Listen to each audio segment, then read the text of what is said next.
Brasil acima de tudo, Deus acima de todos. Esse foi o mote do governo do ex-presidente Jair Bolsonaro, que durou 4 anos, exaltou e pregou para os cidadãos brasileiros pautas morais totalmente voltadas para um neopentecostalismo. No seu mandato, Bolsonaro contou com apoio de figuras como os pastores Silas Malafaia e André Valadão e também da mulher dele, a Michele Bolsonaro. Grande parte do eleitorado cristão se tornou fiel ao novo Messias. 1 em cada 3 adultos.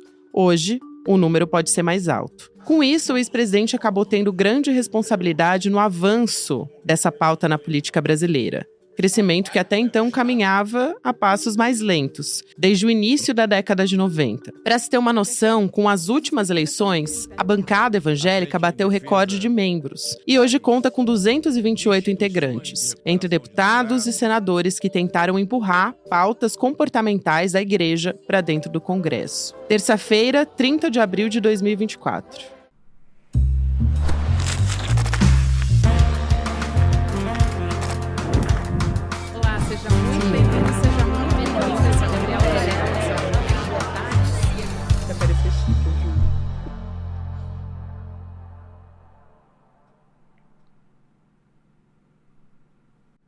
Olá, seja muito bem-vindo, seja muito bem-vinda. Eu sou a Gabriela Varelli e esse é o Videocast em Detalhes. E aqui, sempre de segunda a sexta-feira, a gente conversa com um convidado, uma convidada, para analisar uma notícia ou um assunto importante do momento. A gente vai fazer um pouco das duas coisas hoje.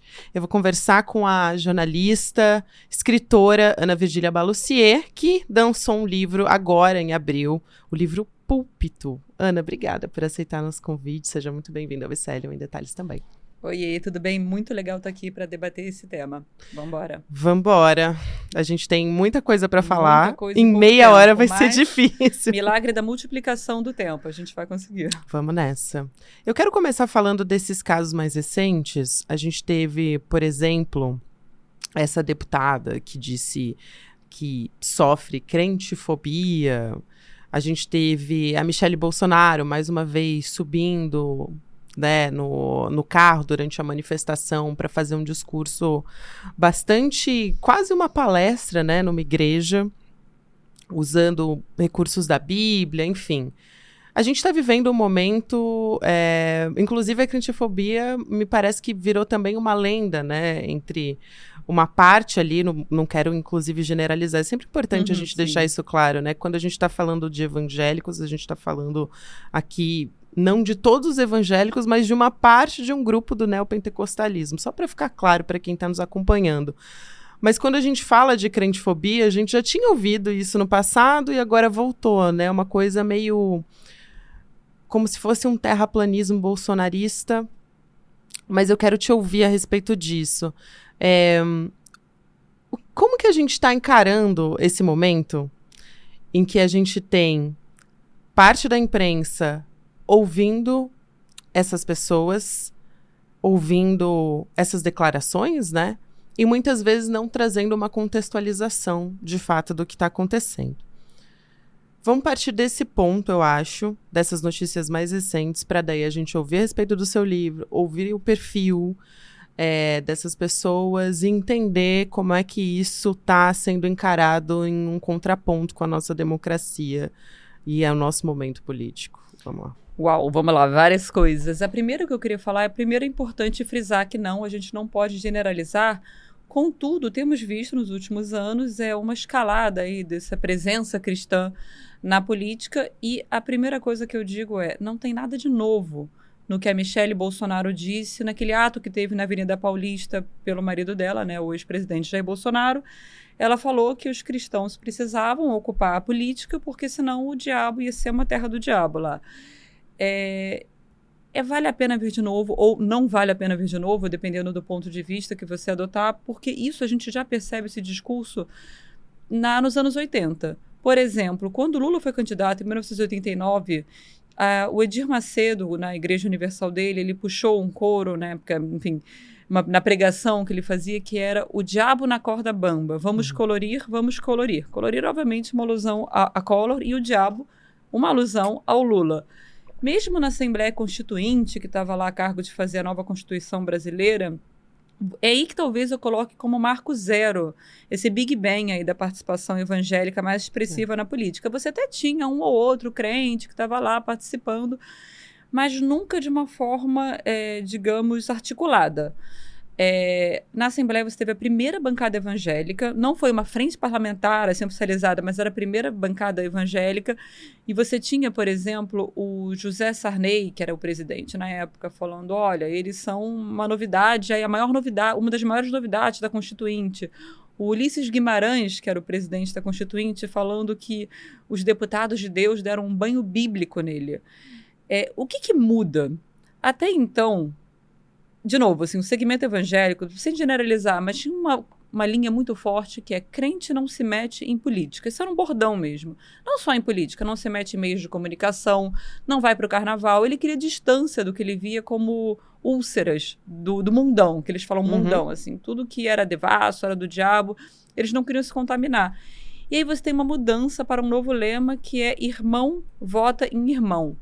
Esse é o título de um livro que, enfim, ficou popular, assim, nesses bastidores do poder e tal, que era a premissa de que se o evangélico, ele estava lá, ele tinha uma missão divina de salvar o mundo, né? E a visão de salvar o mundo é você tentar colocar o que você acredita. Você acredita em limitar o aborto? E na época era muito importante, por exemplo, barrar o divórcio na Constituição. Isso não acabou bem sucedido.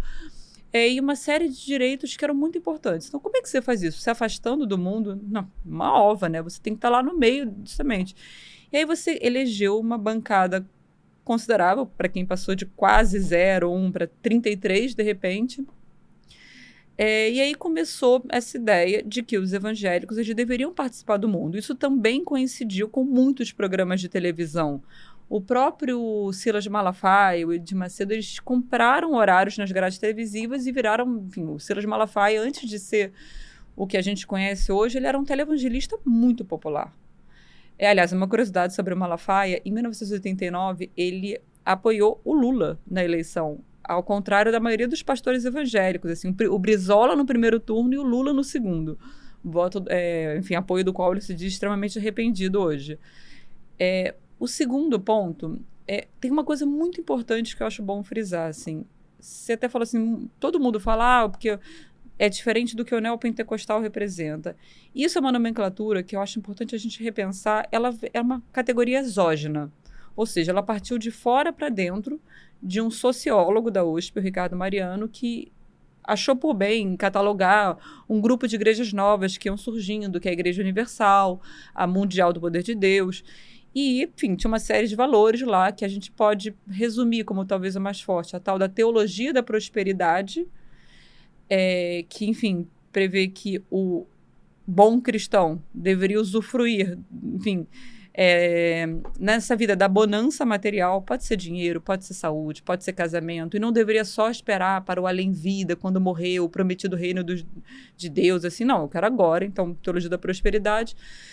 E ele criou, em 1990, essa categoria que colou. Só que se você perguntar nas igrejas, ninguém vai falar que é neopentecostal. Você vai falar, eu sou pentecostal, eu sou histórico, eu sou protestante, eu sou reformado, eu sou renovado.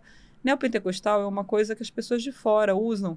E, principalmente, hoje, esse mesmo sociólogo, ele prefere nem usar mais o termo, porque ele acha que está muito confuso o que é o quê. O que eu sempre uso como exemplo, Silas Malafaia. O Malafaia ele é da Assembleia de Deus, que é uma igreja pentecostal. Agora, ele não é, então, neopentecostal, mas ele é certamente o ator evangélico mais presente na política hoje e mais bolsonarista. Pela mesma forma, aberta. Exatamente. E com capilarização, ele é o mais forte deles. Só que, ao mesmo tempo, ele dialoga com os neopentecostais. E terminamos com o discurso de Michele Bolsonaro na Avenida Paulista, né? Assim, o que ela falou lá. Isso traz muito, uma palavra, uma teologia que circulou muito para explicar, são duas, na verdade. Tanto a teologia do domínio, quanto a teologia da guerra espiritual. Primeiro é importante falar, assim, nem tudo se explica com teologia do domínio, que tem uma carga muito forte de estar tudo dominado, os evangélicos querem dominar tudo. Tem um pânico moral também, assim, que é colocado aí, como se evangélico fosse necessariamente sinônimo de algo ruim. E não alguns agentes evangélicos, algumas falas evangélicas que deturpassem um Estado laico. Então é importante a gente nem tudo se explica pela teologia do domínio, que é uma coisa, de novo, que vem mais de fora para dentro do que de dentro para fora.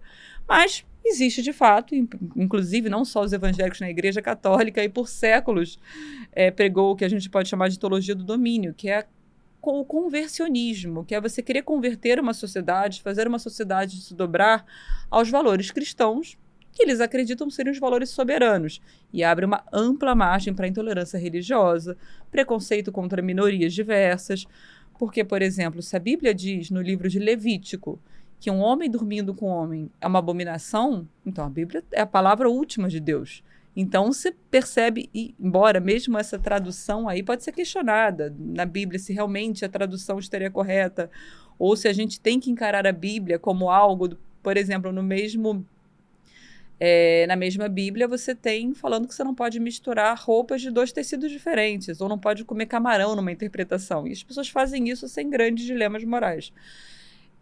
Mas a teologia do domínio, basicamente, ela pode explicar em parte o que está acontecendo, assim, que é essa ideia de que os evangélicos têm que dominar a sociedade para salvá-la, na visão deles. E o que é a teologia da guerra espiritual que complementa a teologia do domínio? É a ideia de que existe uma guerra contra o bem e o mal em ação. E não é só... Antigamente você poderia falar, quando você ia numa igreja, aí sim, uma igreja tipicamente neopentecostal, e você via uma mulher se debatendo com supostos demônios, que aí o pastor clássico. só Deus expulsa o diabo das pessoas, aquilo era uma presença do bem contra o mal. O marido alcoólatra que a mulher quer livrar também seria o bem contra o mal. E como isso se traduziu na política? A esquerda é o mal. Na eleição de 2022, você viu uma propagação de discursos no sentido de cristão de verdade não vota na esquerda.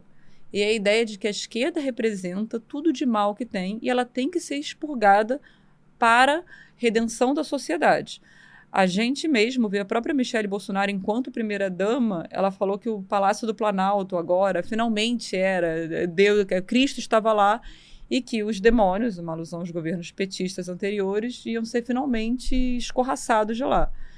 Bom, a gente pode continuar conversando aqui, sim, mas é muita coisa mesmo. Não, a minha pergunta, inclusive, ia ser justamente sobre a teologia do domínio e sobre a guerra espiritual. E, para mim, ficou muito marcado na campanha presidencial, quando a Damares foi fazer uma pregação também numa igreja, e aí diz... Não é uma guerra política, é uma guerra espiritual. E aí ela estava contando aquela história que depois ela até foi processada, assim, sofreu uma ação porque disse que crianças estavam sendo abusadas na Ilha do Marajó e que estavam arrancando dentes. E aí depois ela disse, não, na verdade eu ouvi dizer que... Mas eu não tenho provas de que aconteceu. E foi nessa mesma ocasião que isso aconteceu. Então, é isso, são diversos discursos, a pregação da Michelle traz isso também, muito forte, mas eu achei muito interessante você também trazer esse contexto da Constituinte de 88, porque começou, de fato, ali também uma pauta comportamental muito forte, então, do que não pode acontecer, né, no cidadão de bem talvez tenha surgido ali também, né, o cidadão de bem, as famílias de bem, a mulher que tem que usar uma saia assim assado, muita coisa saiu dali também. Eu digo isso porque eu estudei também a Constituinte, mas a perspectiva das mulheres, né, do lobby Bancada do batom. do batom, né? Isso. Bancada do batom. Mas muita coisa também saiu dali, dessa pauta comportamental. Aí eu te pergunto, como é que a esquerda, ou melhor, né, os progressistas foram lidando com isso desde a Constituinte de 88, já que a gente está falando mais ou menos dessa época aí, que foi quando eles começaram a ocupar o Congresso. O que faltou, né? Foi um excesso de simplificação, foram estereótipos. O que aconteceu nesse meio do caminho? Porque você já falou isso em entrevista, já ouvi você falando sobre como, na verdade, não foi sempre... Essas pessoas não tiveram sempre aliadas ao bolsonarismo. O próprio Silas Malafaia já foi um aliado do PT, né? Em 2002, eu acho que não todos, mas muitos desses grandes pastores, Edir Macedo, Silas Malafaia... 2010, Magno até mais Malta, recente. O Feliciano, em 2010, estava com uma camisa de Eu Voto em Dilma. A Igreja Universal distribuiu um panfleto de 7 razões para votar em Dilma. Então, o que aconteceu para eles virarem esses aliados de primeira hora do bolsonarismo? O que eles enxergaram ali, né? Porque eles ocuparam esse espaço hoje. Olha, a resposta curta é como os progressistas lidaram muito mal. Essa resposta curta.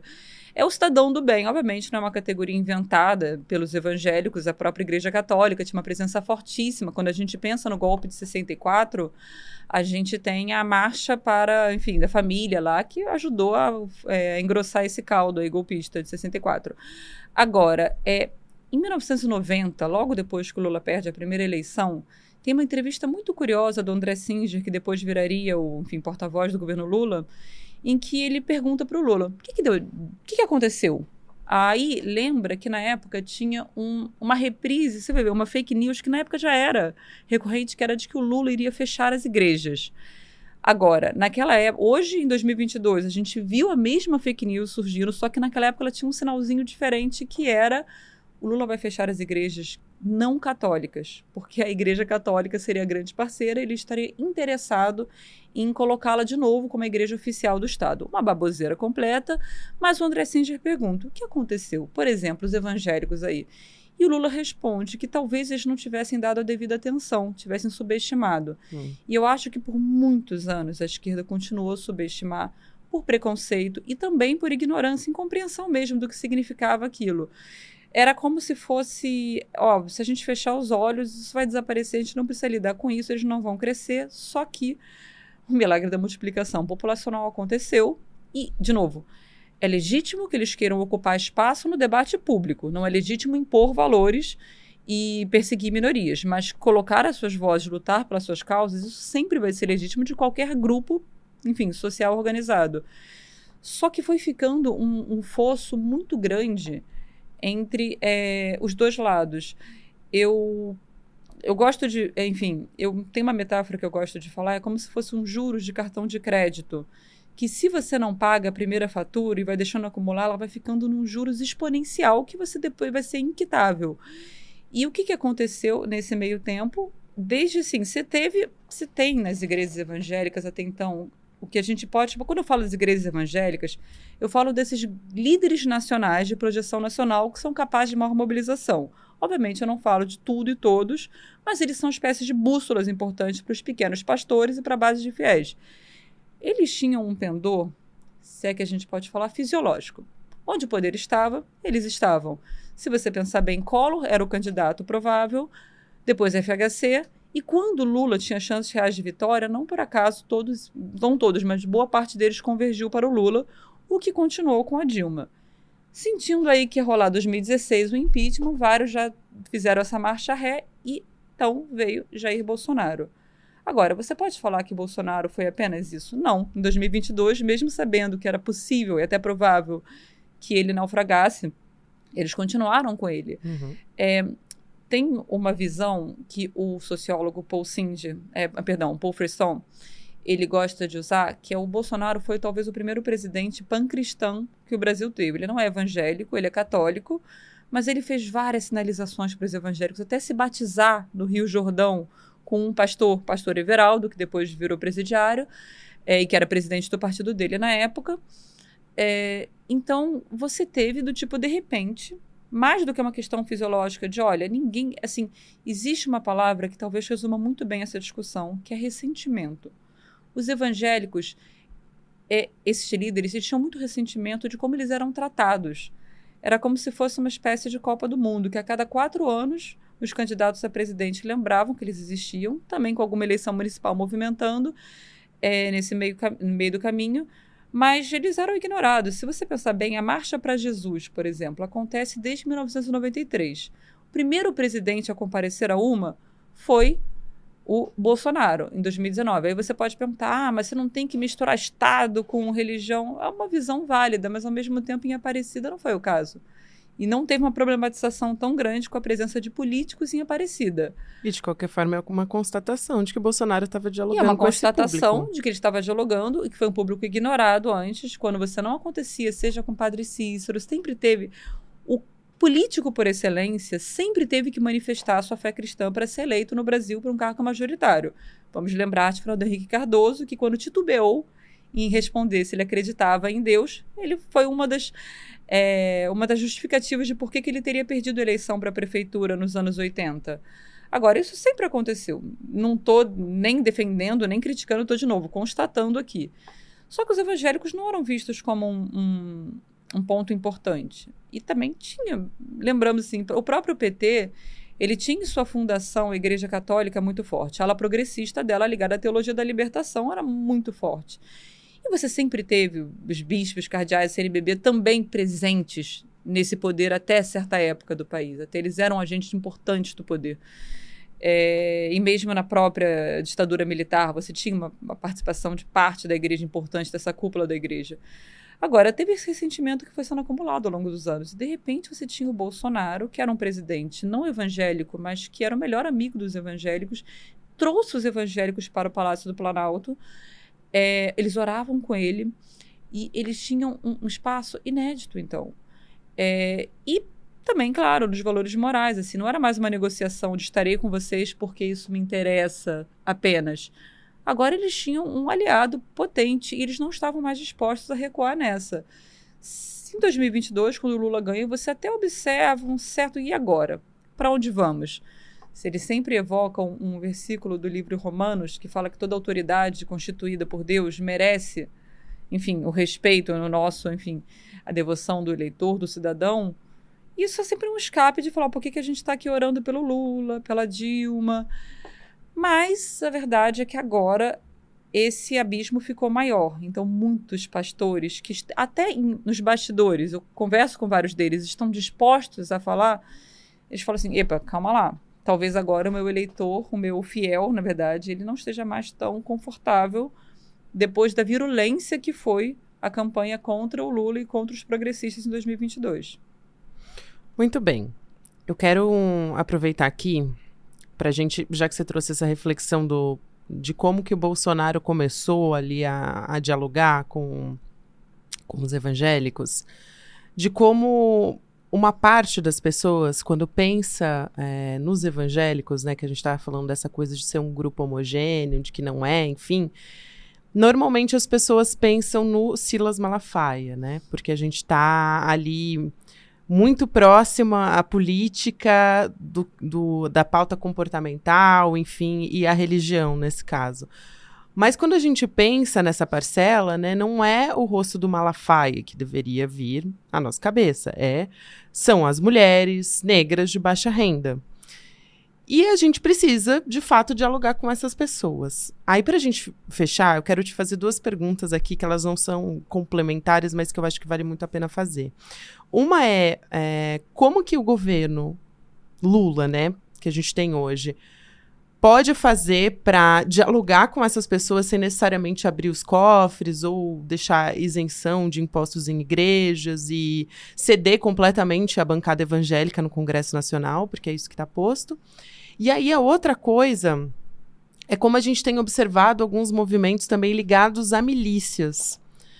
E se isso necessariamente está ligado nesse balaio todo, ou se é talvez um outro tentáculo que está se expandindo dessa história. Bom, como o governo Lula lida com isso, é uma pergunta que eu não sei responder com tanta clareza, e nem o governo. Recentemente, a Secretaria de Comunicação lançou o slogan do governo, que é "Bote fé no Brasil", já é um aceno. Agora, qual que é a estratégia que se coloca em pauta? O próprio governo tem sim cedido, teve uma PEC do Marcelo Crivella, que é o sobrinho do Edir Macedo, né? Já para aumentar as questões tributárias, aumentar a isenção para as igrejas. Isso, de alguma forma, o governo tem também a sua polarização interna quanto a isso. Alguns defendem que tem que ter um diálogo maior, que você tem que ter, perdão, minha linguagem não bíblica, abrir um pouco as pernas, e os outros falam que não, que se você fizer isso, você vai dar um passo, talvez, irrecuável. Então, eu acho que talvez o que precise fazer, se o governo quer pular carniça sobre esses interlocutores, é uma espécie de trabalho de base mesmo.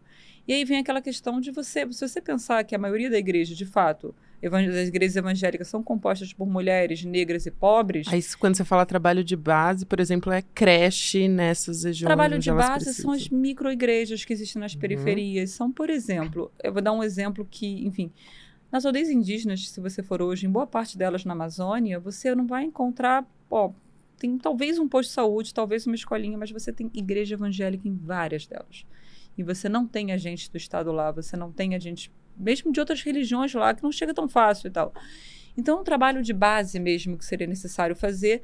E eu não acredito que seja possível simplesmente abrir mão de alguns interlocutores importantes. A questão toda é com qual deles o governo vai querer falar.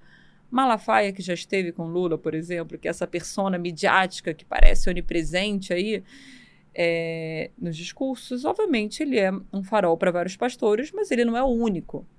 Então a questão toda é talvez tentar. Aí o que eu já ouvi... Tem aquilo que a base não aceita, né? Hoje a base do PT, por exemplo, jamais aceitaria uma conversa com Malafaia, né? Um diálogo não com só a base do Malafaia. PT, mas eu sei que alguns membros do governo aceitam. O Malafaia não aceita. Eu acho que esse talvez seja uma causa perdida. Uhum. Se a gente pode falar, se alguém tivesse disposto a conversar. Eu acho que esse fosso já está muito largo para você voltar atrás. Mas você tem outros.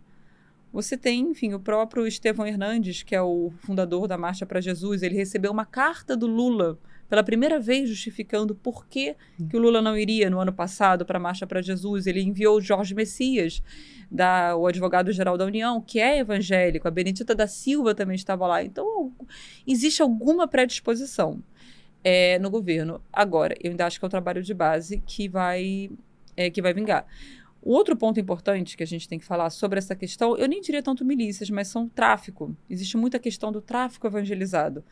A primeira coisa que eu falaria é real uma intolerância religiosa, muitas vezes capitaneada por traficantes dito evangelizados que vão lá e falam, olha, se na religião evangélica de fato existe, mesmo dependendo do grau, assim, de uma forma mais ou menos nociva, a ideia de que as religiões afro-brasileiras são diabólicas e têm que ser expurgadas, isso existe, isso é real. Na Igreja Católica eu também pensava assim, em grande parte. Assim. Tem o traficante Peixão, do Complexo de Israel, Sim. no Rio de Janeiro, que é meio que o simbolismo dessa ideia toda. O Complexo de Israel, né? Esse traficante, é justamente quem eu ia citar logo agora. Assim, ele chegou lá e assim, a presença da religião no tráfico sempre existiu. Muitos terreiros, inclusive, estavam lá para o traficante que fecha o corpo, que usa guia de proteção. Ou você chegava, o mesmo traficante que louvava São Jorge, Ogum, Exu. Então, o sincretismo brasileiro estava muito presente. Você vê pichado nos muros das favelas, tem um livro da Viviane Oliveira que fala muito bem sobre isso, sintetiza muito bem tudo isso. Você via lá Nossa Senhora Aparecida, ou algumas santas católicas, e, de repente, você tem a lógica do domínio, de novo, de, olha, se aqui agora é evangélico, se eu sou um traficante evangélico, eu vou impor a minha religião aqui, então tudo isso foi eliminado. Muita perseguição a terreiros nesses locais. Eu só acho que a gente tem que tomar cuidado para não generalizar e achar que isso faz parte da lógica evangélica. De novo, a intolerância contra as religiões afro-brasileiras é um fato. O próprio Edir Macedo tem um livro sobre isso, Guias, Orixás e Demônios, enfim, eu esqueci o nome exato do livro agora, que é um best-seller, que ele já prevê que as entidades de Umbanda, os orixás do Candomblé, que eles são... Orixás, caboclos e guias. Deuses ou demônios. Eu tenho esse livro lá em casa, o Jarilha de Cabo a Rabo, e é basicamente a mesma premissa. Seria como a gente vai falar, a cultura da intolerância, que não necessariamente é quem vai lá e pratica, que defende você ir lá e perseguir, apedrejar e até ameaçar com arma uma mãe de santo, um pai de santo, mas está lá presente. Só que isso não é generalizado e muitos pastores, inclusive, vão falar que esses traficantes não são evangélicos, porque o evangélico jamais cometeria essa violência. Só que a cultura da intolerância está lá germinando de alguma forma. É isso. Né? Eu passaria aqui 1 hora facilmente. Você prometeu que passaria rápido e, de fato, passou rápido. Passou muito rápido, mas quero te agradecer. Eu acho muito importante a gente ter essa conversa para começar a delinear, ou pelo menos refletir sobre o que está acontecendo no Brasil, e a gente não pode ignorar ou então a fatura fingir... vai ficar bem cara, como eu disse. Exatamente. É isso. Obrigada. Tá bom, imagina. Obrigada por me convidar, Gabi. A Ana Virginia Baloussier é escritora, jornalista, né, repórter da Folha também, e está lançando agora em abril, lançou já, né, na verdade, agora em abril, o livro Púlpito. Então fica a dica para todo mundo. Eu comecei a ler também, eu já estou gostando bastante. Depois, obrigada. Um beijo, imagina, até obrigada, mais. Gabi. No recado final aqui do Em Detalhes, eu te lembro que o grande evento sobre empreendedorismo vai acontecer em breve, maior evento de empreendedorismo do Brasil, inclusive, de 3 dias, aqui organizado pelo ICL. A gente vai falar sobre o desenvolvimento pessoal, sobre 3 pilares fundamentais dessa história, que são conhecimento, mentalidade e ação, com os maiores nomes do país nessa área. A gente vai ter nos dias 14, 15 e 16 de junho, no Vibra, que é um dos maiores espaços de evento aqui de São Paulo. Então, reserva essa data na sua agenda para a gente se encontrar por lá. Lembrando que esse evento vai ter uma programação de atividades começa às 9 horas da manhã e acaba às 8h30 todos os dias, nesses 3 dias que eu contei aqui para você. Então, não perde o preço de primeiro lote do Despertar Empreendedor que vai acontecer aqui em São Paulo. No despertar2024.com.br você pode acessar, garantir o seu ingresso e também todas as informações sobre esse evento que promete. Depois não vai dizer que eu não avisei, hein, gente, porque o preço vai virar a partir de amanhã. Videocast em Detalhes fica por aqui. Lembrando, você pode nos acompanhar nas plataformas de áudio. Para quem assiste a gente ao vivo pelo YouTube agora, você fica com o Mercado Investimentos, depois tem Rolê ICL e 6 horas da noite, ICL Notícias, segunda edição. Até amanhã. Você sabe o que você precisa saber para poder investir com segurança e rentabilidade? Pois é, eu criei uma aula que tem exatamente esse nome. Tudo o que você precisa saber para investir com segurança e rentabilidade. Quer uma notícia boa? A aula é aberta e gratuita e vai acontecer ao vivo no dia 9 de maio, uma quinta-feira, às 8 horas da noite. Para você se inscrever é super fácil e rápido também. É só clicar no botão que vai estar aqui junto com esse vídeo e em poucos segundos você vai estar inscrito ou inscrita nessa aula. Vamos embora participar? Uma oportunidade para todo mundo e um tipo de conhecimento que é útil também para todo mundo. Vamos embora!